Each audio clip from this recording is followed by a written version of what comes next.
Okay, so I'll try to keep this down to about an hour, but this is the exam for chapters 1 through 3. And to begin with, again, economics is the study of scarcity.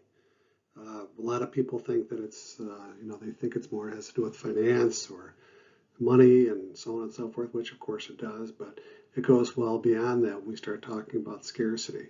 Scarcity is around us well beyond just the financial end of things. At any rate, so when we're talking about economics, on the right is the circular flow of real economic activity, and we'll walk through the couple of different aspects, and we'll be going back and forth with the circular flow throughout the course, of course. But at any rate, microeconomics. In the microeconomics, we're looking at the what or the output mix, and that would be on the top, the inside inner circle, if you will, on the top, going from the firm to the household. The how is that input mix that's flowing from the household to the firm in terms of labor, capital, entrepreneurship, capital, and land. Anyhow, again, the output mix are the consumer goods, and it also has to do with the non-consumption spending, which we'll get to that in a bit, so far as investment, government expenditures, and exports.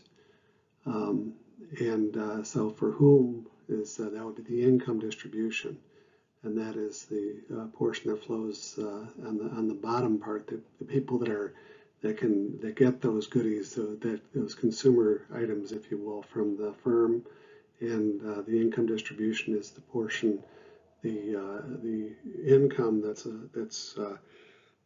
awarded to the productive resources, the household rather, for the use of their productive resources.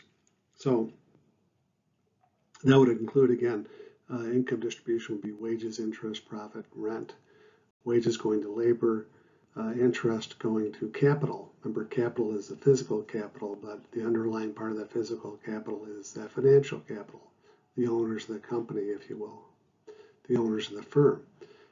Profit, likewise, would be going to be paid to capital, would be paid to the entrepreneur. Remember, their compensation, the entrepreneur's compensation, is through stock options.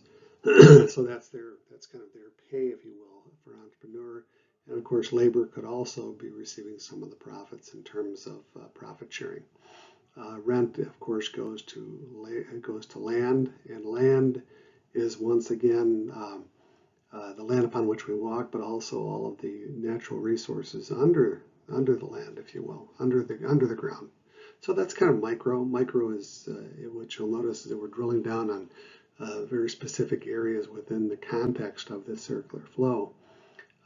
Whereas when we're looking at macro, we're looking at approaching it a little differently, and that is that on the macro side, it's kind of three pillars of macro.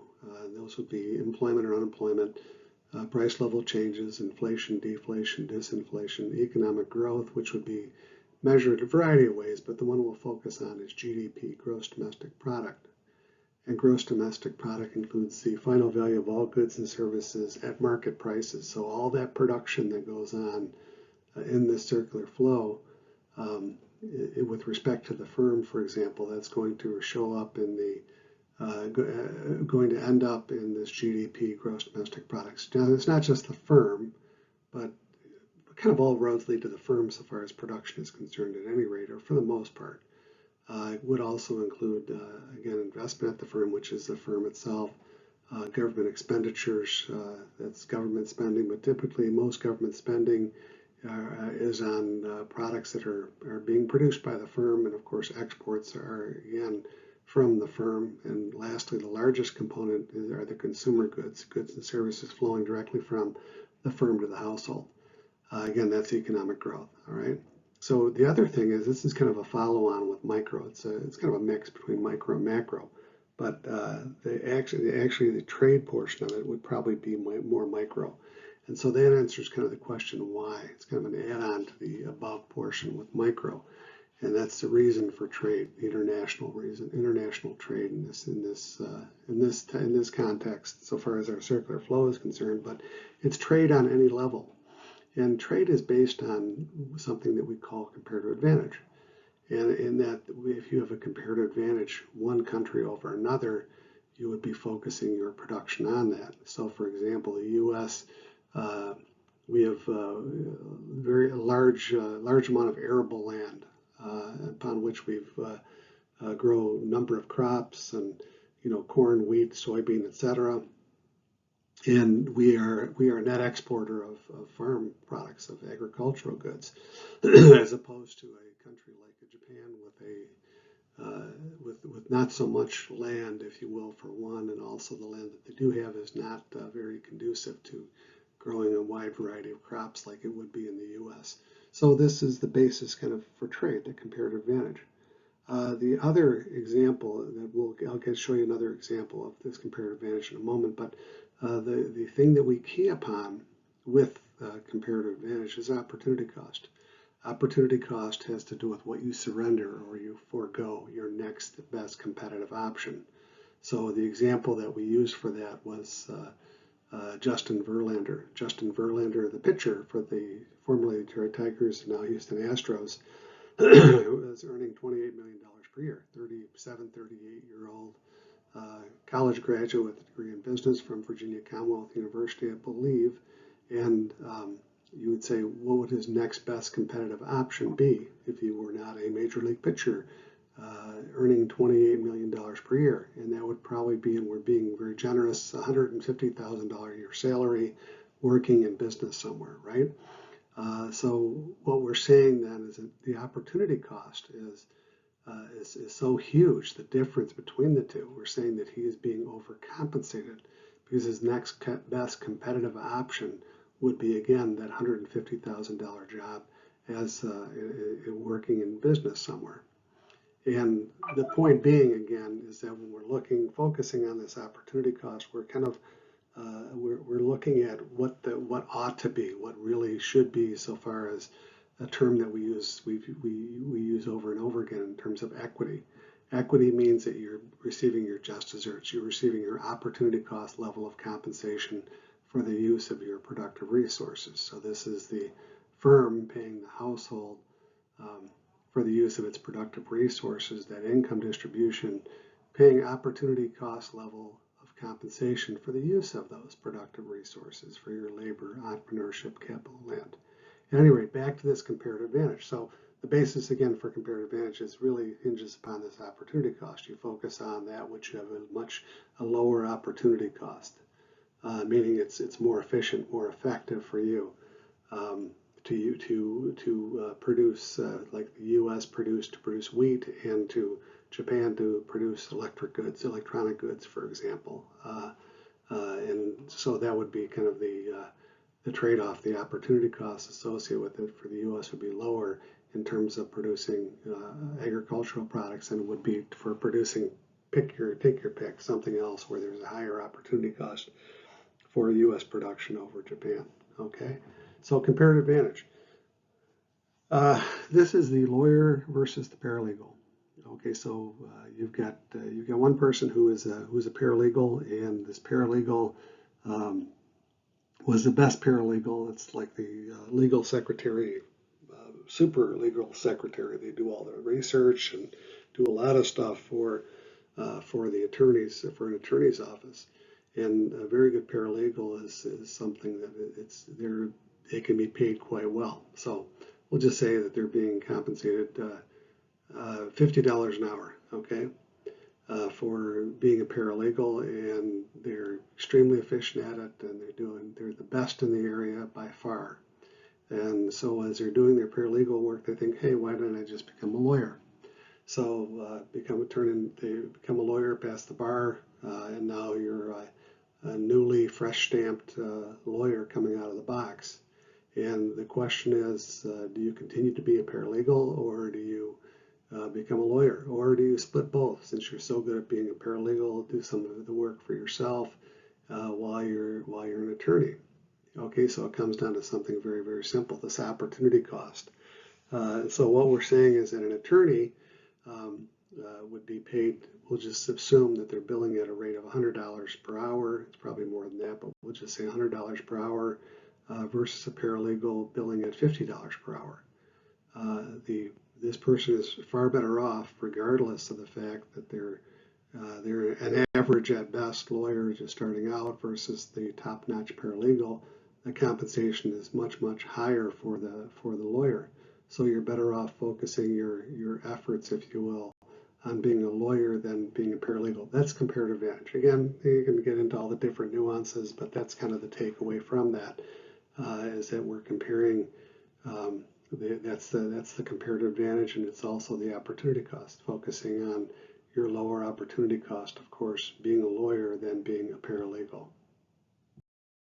Okay, just a few different things here. One thing to keep in mind so far as income goes to three places. It's first you pay your taxes. After that, you've got your disposable income, right? And from your disposable income, what you consume, your personal consumption expenditures, and then whatever's left over, the residual is savings. So income goes to taxes, consumption, personal consumption expenditures, and the residual goes to saving.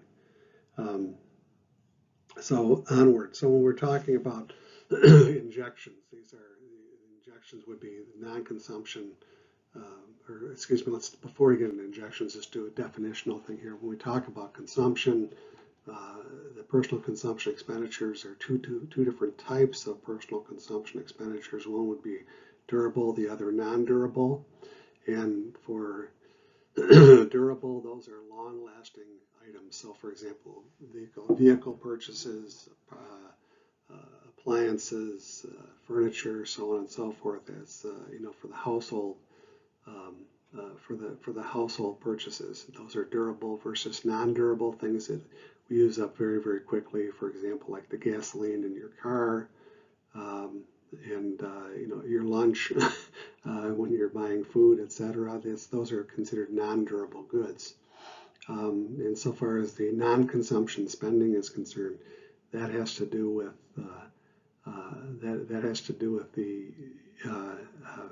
those are identifiers, if you will, for injections. I'm not on the right slide here. I was going to look at the point out on the circular flow, but if you look at your circular flow diagram, this would be on the top right portion.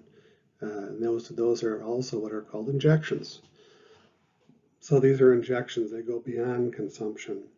The injections would include GPDI. Again, these are non-consumption. This is non-consumption spending. GPDI, gross private domestic investment. That's investment at the firm.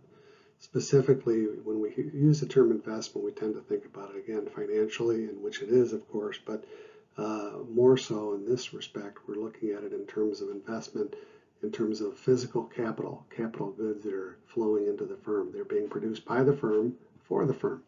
And we'll speak more to that when we talk about the production possibility curve or frontier on the right. Government spending is GCE and GI, very similar to the consumption, non-durable and durable. It's the same idea with government spending. Government spending would be GCE, government consumption expenditures, that would be non-durable, versus durable, which would be gross investment. So that's spending at the government. These are all injections, and the reason, we'll get to that in a moment. Lastly would be exports. Exports, of course, are goods and services that are produced at the firm but are shipped off to other countries. So the reason they're injections is because the GPDI, for example, that's investment at the firm is producing them, and whenever the firm produces anything, they have to use what? They have to use productive resources. And the productive resources that are employed at the firm, of course, would be compensated, which adds to the income. And again, income goes to taxes, consumption, saving. We hold taxes and saving constant, for example, and that would be adding to consumption, and more consumption, of course, means more goods and services that would be produced, etc. So that's GPDI, GC, and GI, very similar in terms of whenever government spends on anything, that also causes the economy to explode or to expand or to grow. And typically, again, most things that our government purchases are the government purchases, they're purchasing them from the firm, same idea. More goods, they're being produced at the firm, and the productive resources receiving the income associated with that production. Lastly, exports, again, same idea. They're injections because they're being produced at the firm, and the productive resources employed in that production process are being compensated in the form of that income distribution. The flip side of this is the withdrawals or leakages. This causes the economy to implode or to shrink, if you will. Saving, imports, and taxes. So saving, again, looking at our income goes to taxes, consumption, savings. So taxes aside, if we increase our saving, reduce our consumption, that means there's going to be less demand for those goods and services that are being produced at the firm once again. So it causes that to be pulled back a bit if saving increases. Imports are considered withdrawal or leakage because once again, it's not being produced at the firm.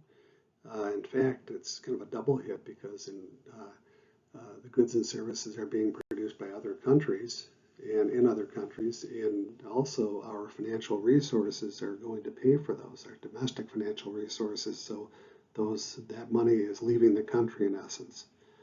Finally, taxes. I have a note on here. Ultimately, all borne by household. Keep that in mind. Taxes are also withdrawal because it reduces our ability to what? To consume. Straightforward. 2021, the deficit was the 2.8 trillion, and it's likely to be for 2022 fiscal year. It's likely to be north of $2 trillion again. If we're lucky, it'll be 1.5 trillion. But these are huge, huge numbers.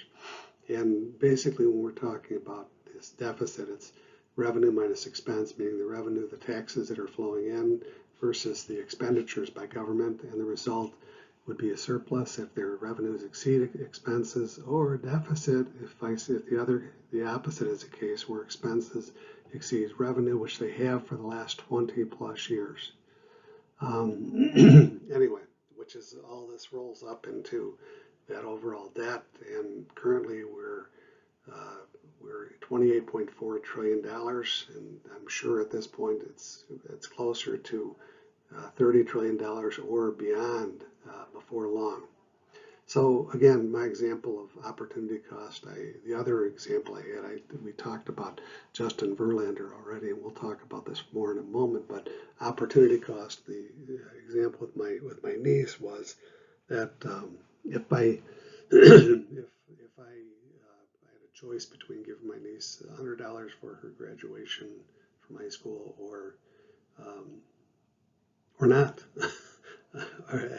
And so I opted to, I could do something else for her. I could give her a gift of some sort, but I came down to the $100, whether I give it to her or not.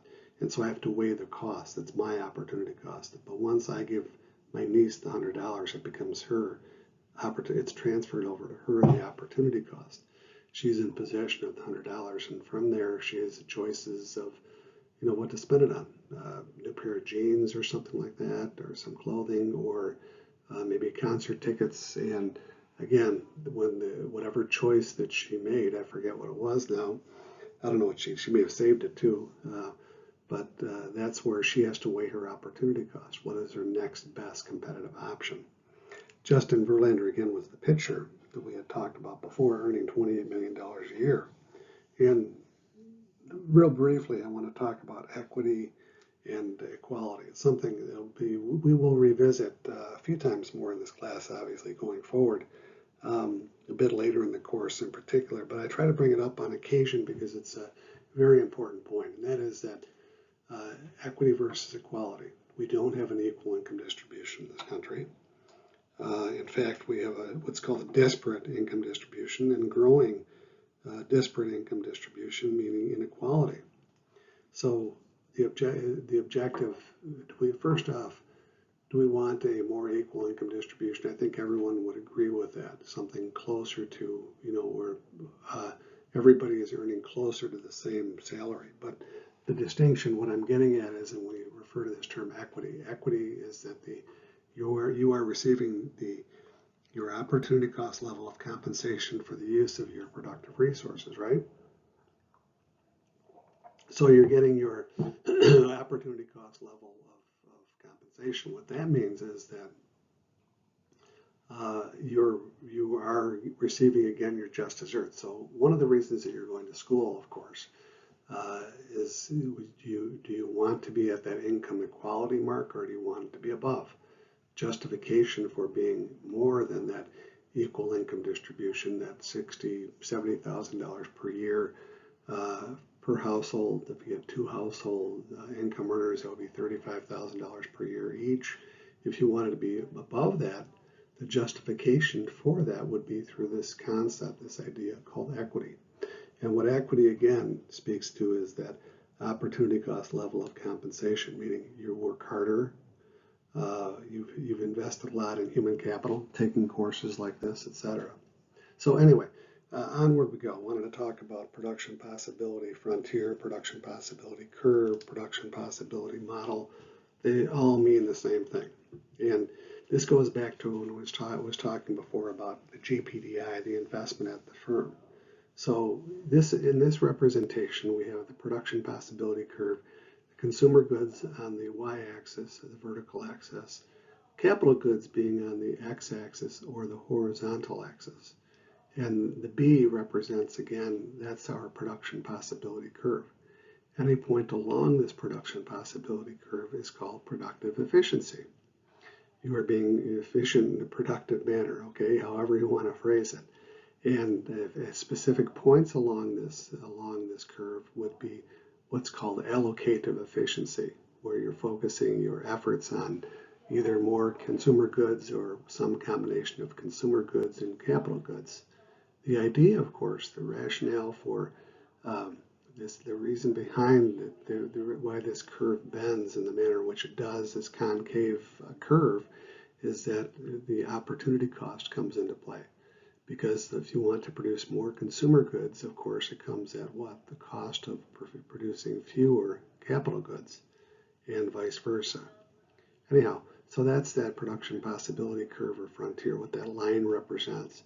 So the two choices that we have, consumer goods or capital goods. Consumer goods would be goods for the household, as you know, that for consumption purposes and so on and so forth. The capital goods would be for production at the firm, for the firm.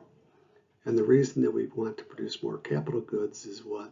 To end up producing more consumer goods down the road. So this is kind of that, that balance, if you will, between the two.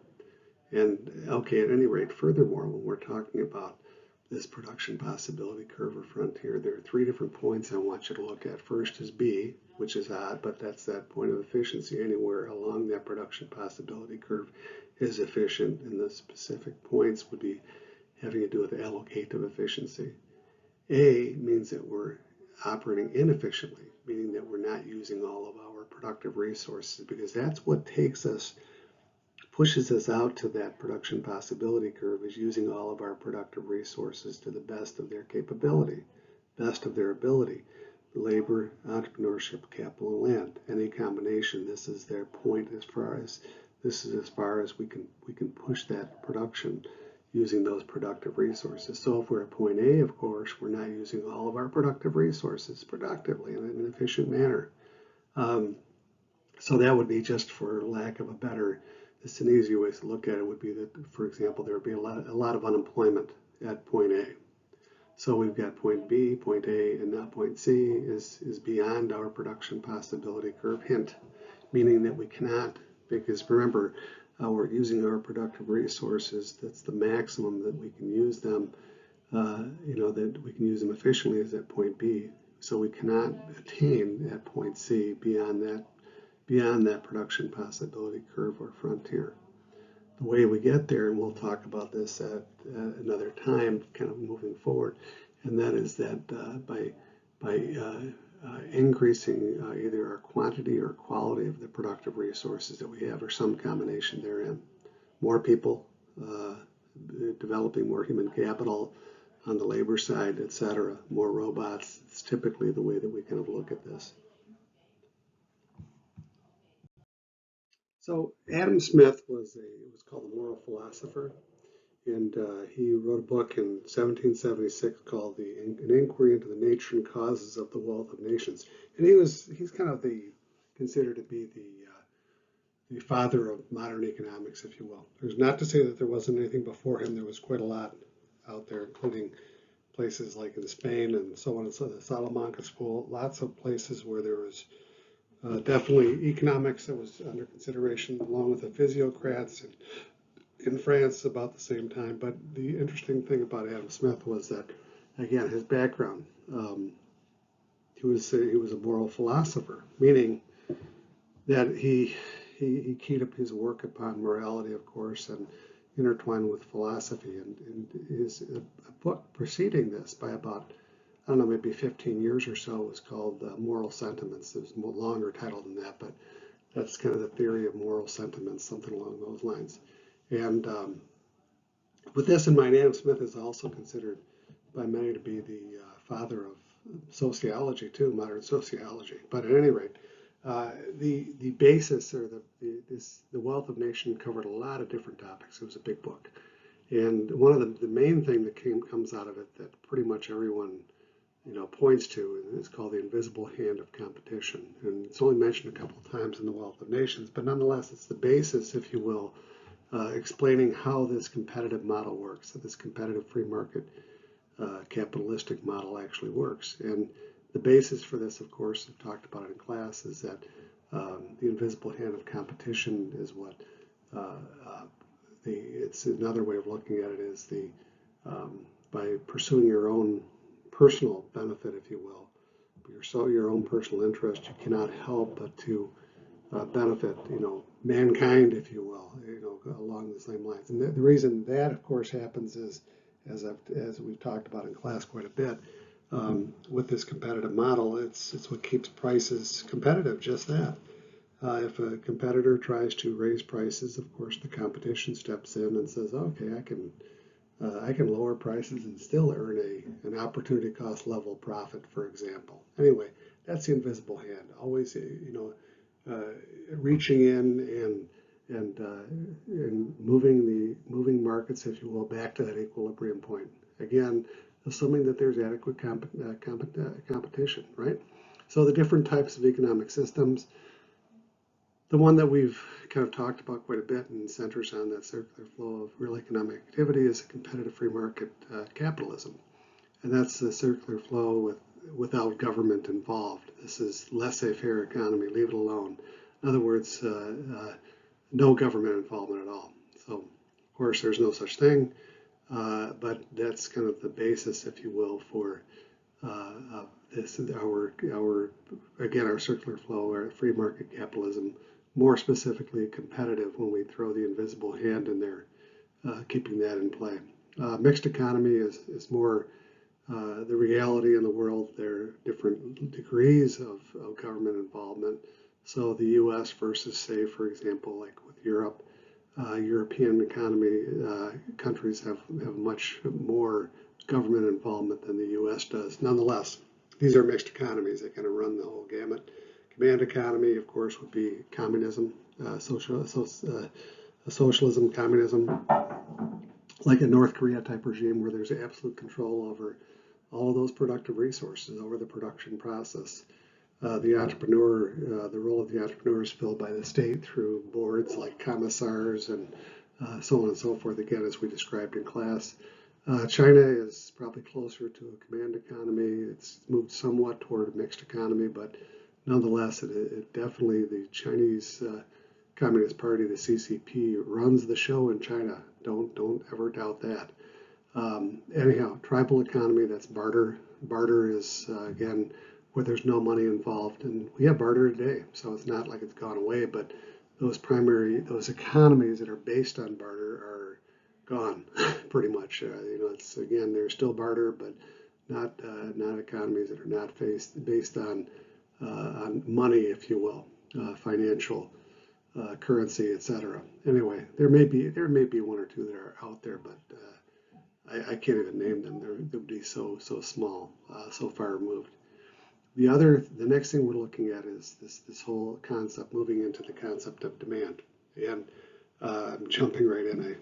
I see that there's not really any line of demarcation. So we're moving into demand, effective demand. Effective demand means that you have to have the financial resources, and remember ceteris paribus, we're assuming that there, whenever we see demand, we're talking about effective demand, where you have the financial resources to back up whatever it is, those products that we're talking about.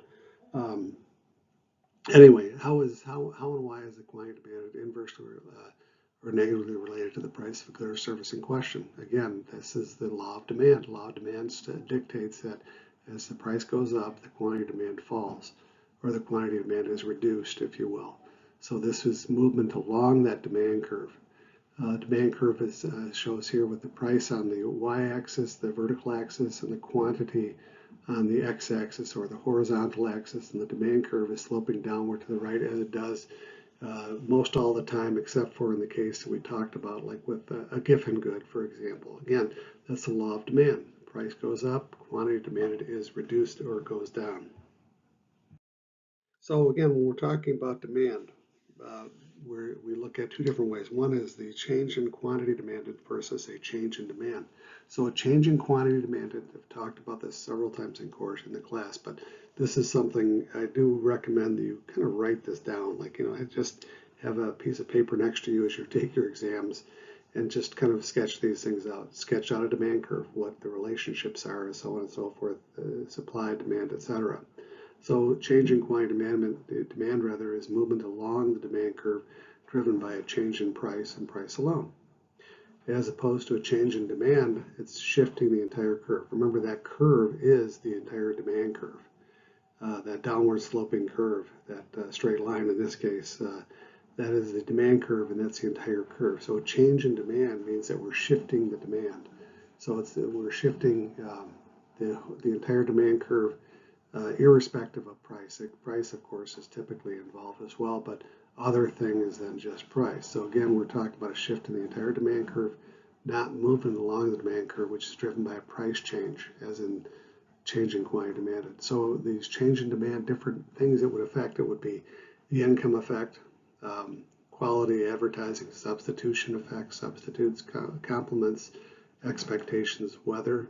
So first, we'll talk about the income effect. The income effect, what that says is that, we'll just say, for example, if your income increases, that would cause that entire demand curve to shift to the right, assuming that we're talking about normal goods. Normal goods are almost all goods that we're talking about, right? And again, that causes the demand curve to shift to the right with an increase in income, or if it's a decrease in income, it's shifting to the left. Remember, when we're talking about shifting demand curves or shifting supply curves, movement increase is shifting to the right, decrease is shifting to the left. So that's, again, the income effect. Increase in income shifts the demand curve to the right, decrease in income shifts the demand curve to the left. Substitutes.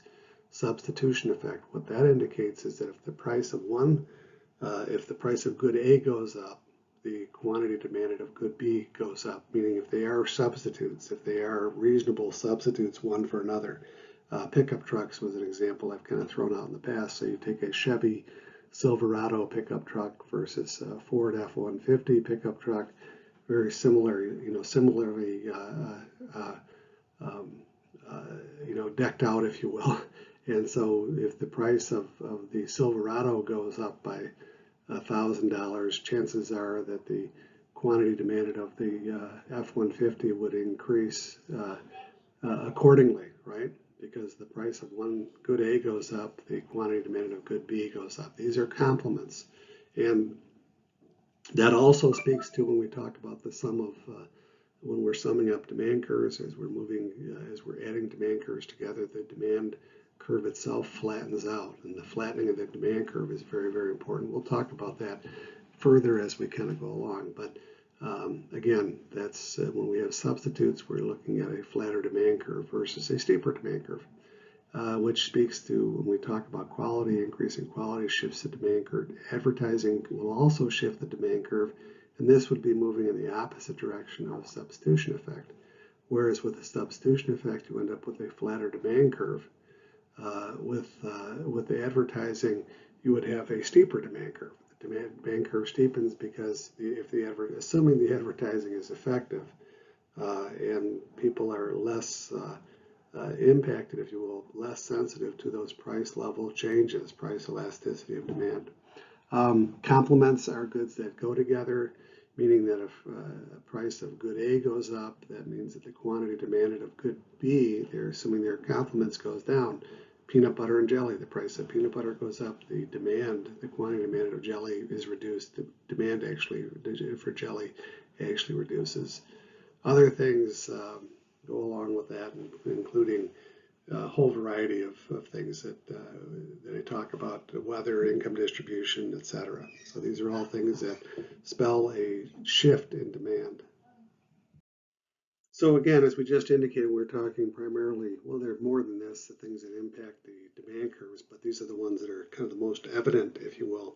One is the substitution effect, another is the income effect. And again, speaking to the income effect first, since nearly all goods are normal goods, when the price rises for the good, the quantity demanded is reduced, right?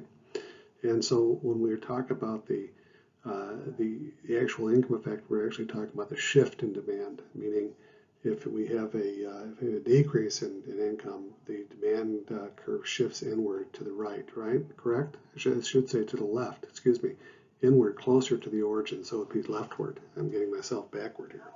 So again, if reading from the top here, that if the good is a normal good, as most goods are, most all goods are normal goods, other than like Giffen goods, for example. That's the exception to the demand curve sloping downward to the right. The income effect results in buying more of those goods when the price has fallen. If the price of a good rises, the income and substitution effect would then reduce the quantity demanded, hence the law of demand. Both of these are working in concert, the income effect and substitution effect, to reinforce, if you will, that law of demand. Substitution effect, again, when the price of a good increases, the quantity demanded for that good decreases due to the availability of substitutes, other goods that are out there, other options. Price of good A goes up, quantity demanded of good B, a substitute, that goes up. Okay, it's moving together. Okay, so onward we go to price elasticity of demand. So when we talk about price elasticity, we mean sensitivity to price level changes, right? Obviously, as the law of demand dictates, as the price goes up, the quantity demanded is reduced. And so what we're really looking at when we're looking at the price elasticity of demand, we're looking at that sensitivity to those price level changes. So if you have a steeper demand curve, the sensitivity in general would be less than if you have a flatter demand curve. Meaning movement, raising the price on a flatter demand curve, of course, is going to cause a greater reduction in that demand, if you will, the quantity demanded.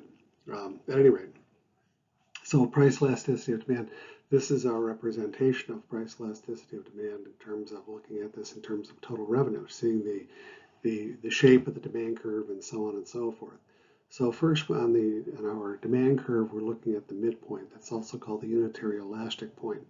That's the midpoint, again, between the y-axis on the price axis on the left and the quantity axis on the right, moving down, if you will, or up the demand curve, the midpoint of that demand curve, right?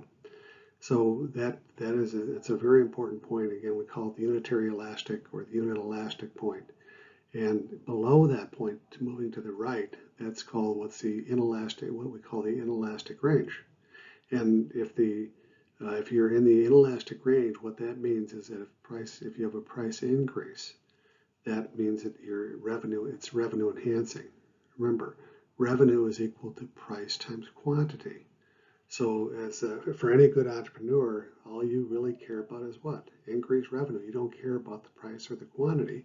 But if you're in the inelastic range, you remain in the inelastic range up to the unitary elastic point or the inelastic point, the midpoint, then if you increase prices, then that's going to result in increased revenue. Looking at our total revenue curve beneath that demand curve.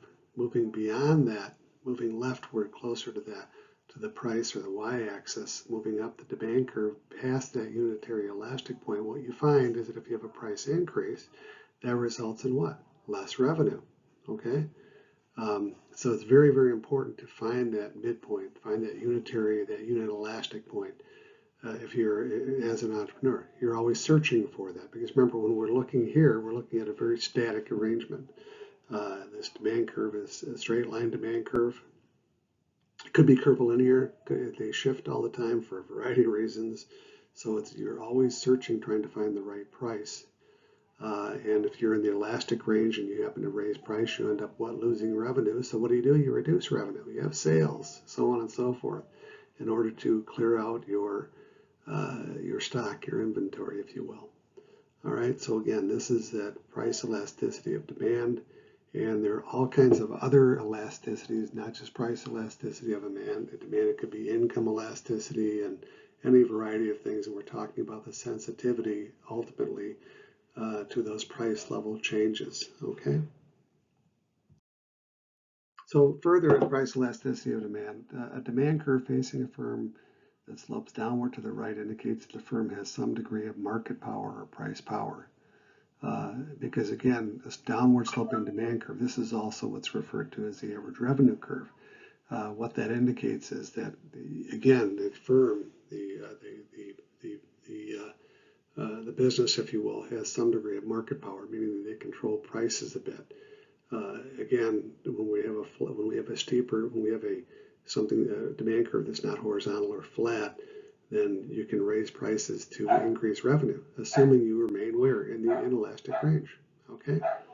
So price elasticity of demand, the actual definition for that is sorry about the background noise, would be the change in quantity demanded divided by the change in prices, strictly speaking. So something to remember on the exam.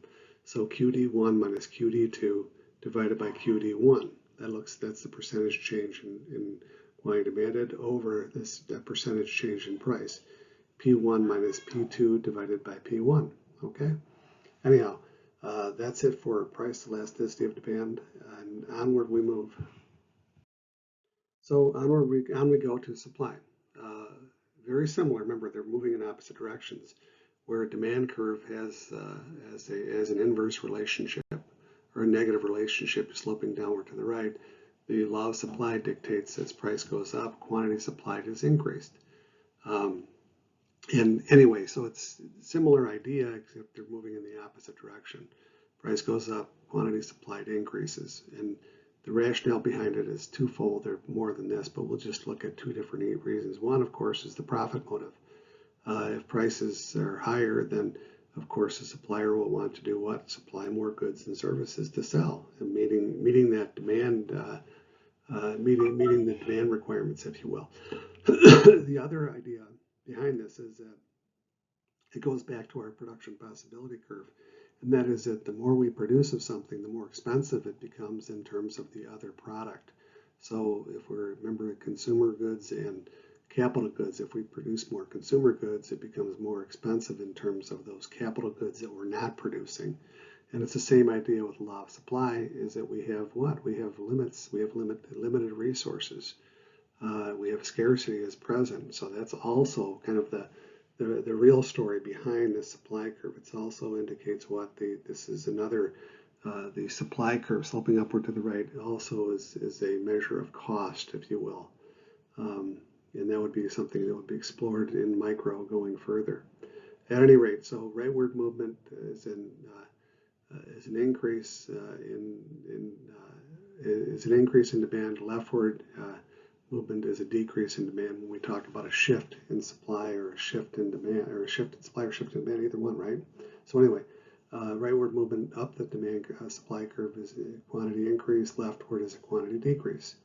And again, as we indicated, we're expectation of higher profits, and also, as we talked before about a change in quantity demand, that means movement along the demand curve driven by what? By price and price alone.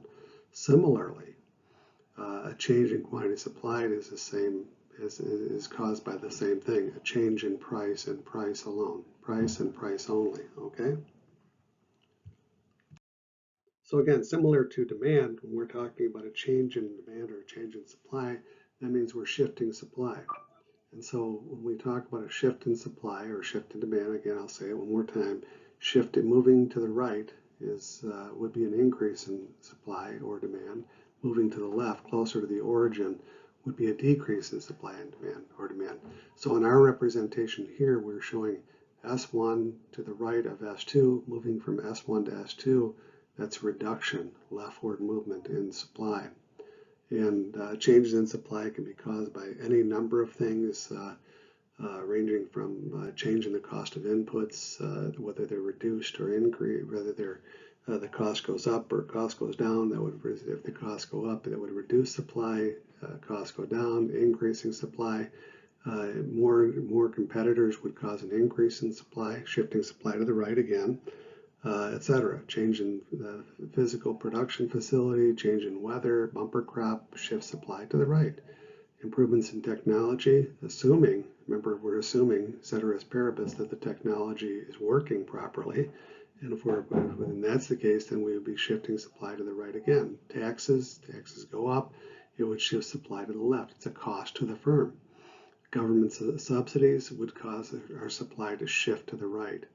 And at any rate, this is kind of a walkthrough on supply and demand, and now we're walking through supply. Just as is the case with demand, there is an exception to the law of supply, and that would be, it's called the backward bending supply curve, and we use that in terms of labor was our example. And when we talk about, we divide our day up, if you will, our 24-hour day is comprised of two things when you boil right down to it, is going to be work and leisure. Leisure is anything that you're doing that's not work, sleep, etc., right?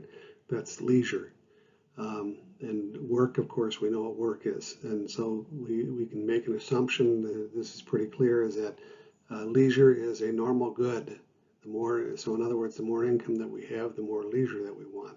So there's the trade-off, of course, between work and leisure, and that in order to acquire leisure, it's a normal good. You have to do what? You have to work. And you need to have the financial resources to back up to use that, take advantage of that leisure. At any rate, the backward bending supply curve of labor is when we reach that point, so far as the increase in price of our labor, where we say, no, it doesn't matter how much more money you're going to give me. There are only so many hours in a day, and I'm not going to work more than 60 hours a week rather, or something along those lines. That's the backward bending supply curve of labor. Doesn't happen very often, and you can kind of argue, there's an argument for that. This is a discussion for taxes later on. So here we are, we're bringing the two together, supply and demand. We always hear the term supply and demand. Nonetheless, again, we always present demand first, again, because it's kind of an easier thing to get your head wrapped around.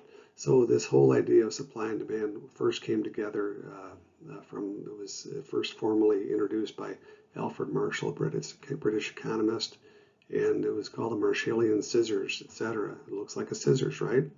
That equilibrium point is the equilibrium price or the equilibrium quantity supplied equilibrium demand, where the supply and demand intersect, come together, and where we have quantity supplied is equal again to that quantity demanded. This is where markets occur. This is something that, regardless of whether we're talking about Alfred Marshall, this has been something that's going on since time immemorial.